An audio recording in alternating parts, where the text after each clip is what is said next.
একটা বিশেষ সতর্কবার্তা, এই ভিডিওতে কিন্তু কিছু সাধু ভাষা ব্যবহার করা হয়েছে, তাই দয়া করে কানে হেডফোনটা গুঁজে নিন। Thank you.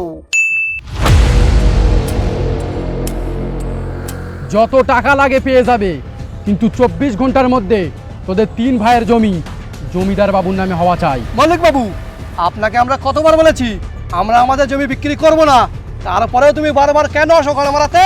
এই মুখ সামলে কথা বল। মল্লিক বাবু এখানে জমি কিনতে এসছে, কান মারাতে না। কান মারাতে তো পাট খেতে যায়।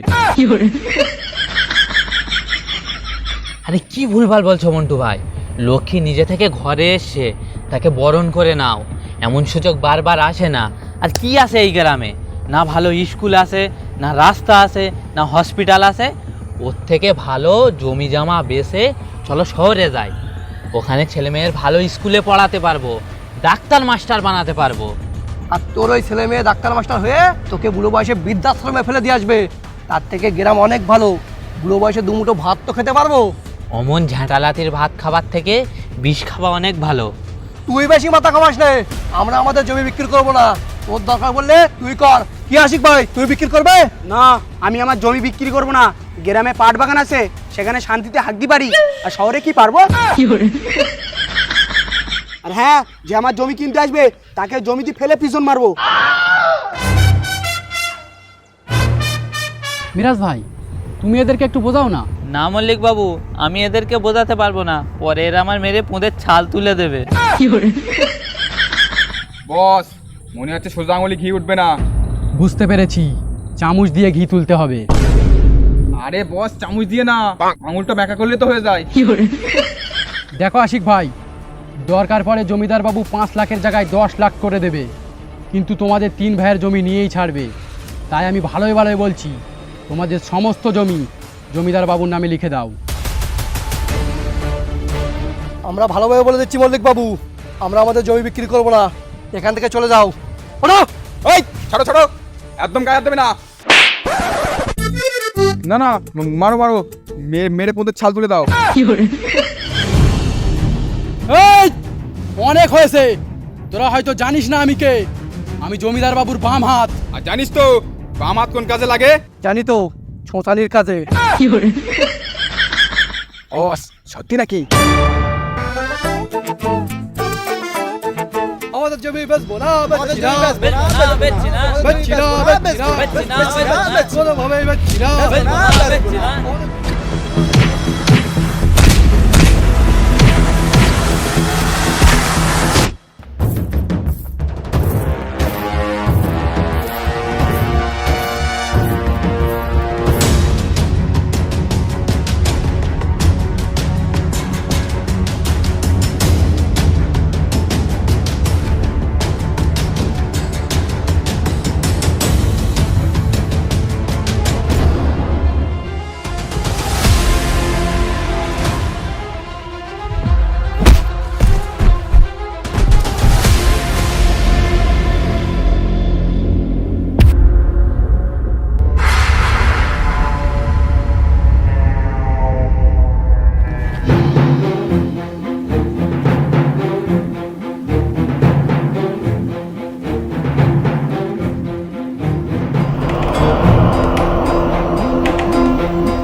ভেবেছিলাম সোজা আঙুলে ঘি উঠবে, কিন্তু না, শেষমেশ আঙুলটা বাঁকাতেই হলো।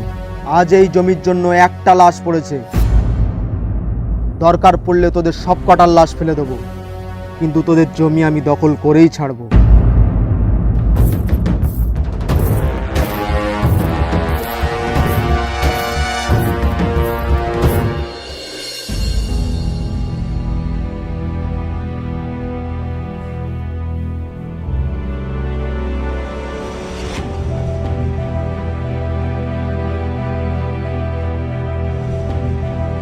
বৌমা, ও বৌমা, খুব খিদে পেয়েছে, দুমুঠো ভাত দাও, খেয়ে পেটটাকে ঠান্ডা করি। কোথায় গেলে?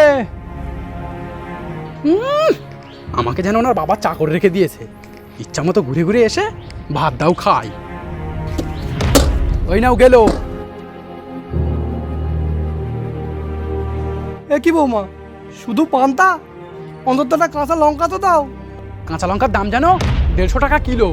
কাজ কাম তো নেই, পুরো দিন ছেলের হোটেলে বসে বসে গেল, আবার কাঁচা লঙ্কা খাবে। মন তো চাই ভাতের সাথে বিষ মিশিয়ে একেবারে ঠান্ডা করে দেয়।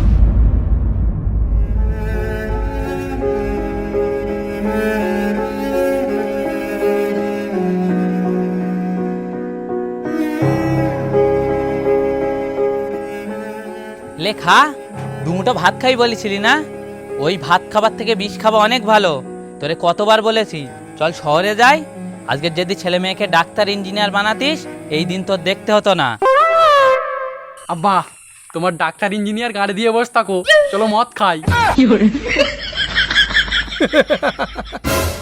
এই এই রক্তকণের বেলা ডাক্তার ইঞ্জিনিয়ার বানাবি? তোর ছেলে একটাই কাজ করতে পারে, বাথরুম পরিষ্কার। দিলি তো সব মান সম্মান ডুবিয়ে, চল মদ খাই।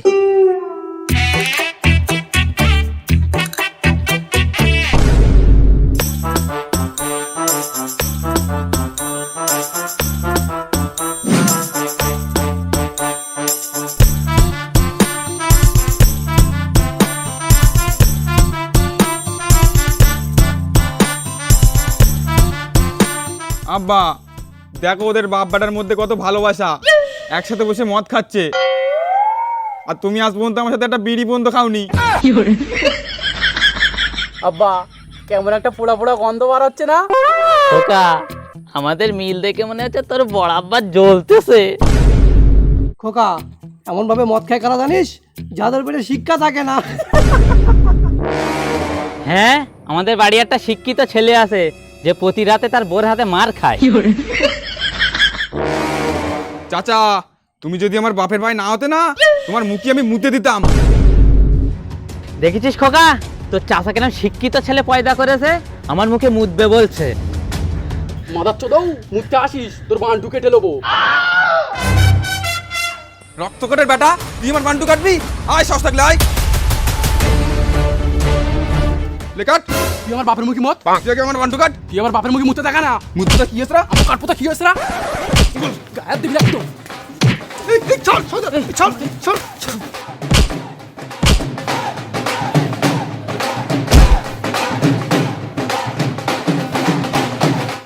ছাড় শয়তান, এই ছাড়, এই ছাড়, এই ছাড়, এই শয়তান ছাড়। ছেড়ে দাও আব্বা, আজ তোর আমি মেরেই ফেলবো। আরামজাদা, আমার বান্টু কাটবি? আমার বান্টু কেটে নিলে আমার বর কি হবে? কি আর হবে, তোর বউটা আমার হবে। আর শোন, গাড়ির ড্রাইভার মরে গেলি যেমন নতুন ড্রাইভার গাড়ি চালাই, তেমনি তোর বউটা আমি চালাবো। তোর এত বড় আসপাতটা, আজ তোর আমি মেরেই ফেলবো। এই হারামজাদা ছাড়, গামলা ডুবে যাবে। মারতে একটা ইট দে মার। এই মন্টু, বোঝা তোর ছেলেটারে, বেশি মাথায় উঠে যাচ্ছে। দেখ মিরাজ, তো শিক্ষিত ছেলে আমার নাম ধরে ডাকে। তো তোমাকে কি বলে ডাকবো কেলেচোদা? এই আমার বাপ না কি এলো, আর তোর বাপের মুখটা দেখ, পুরো বাঁদরের পোঁতপানা। আব্বা এটা কিন্তু ঠিক কথা বলেছে। রক্তকোটের বেটা, নিজের বাপরে অপমান করিস?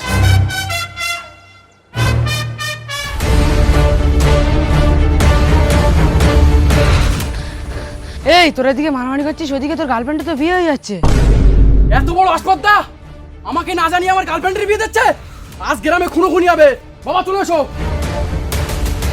এই চল তামসা দেখে আসি।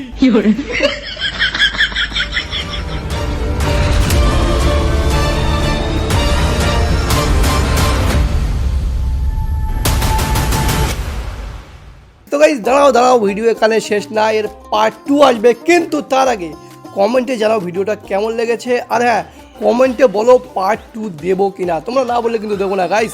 তো সবাই কমেন্ট করে বলে দাও কে পার্ট 2 লাগবে কিনা। খুব তাড়াতাড়ি 1 সপ্তাহ বা 2 সপ্তাহের মধ্যেই পার্ট 2 পেয়ে যাবে। আর পার্ট 2 গাইস আসল মজা।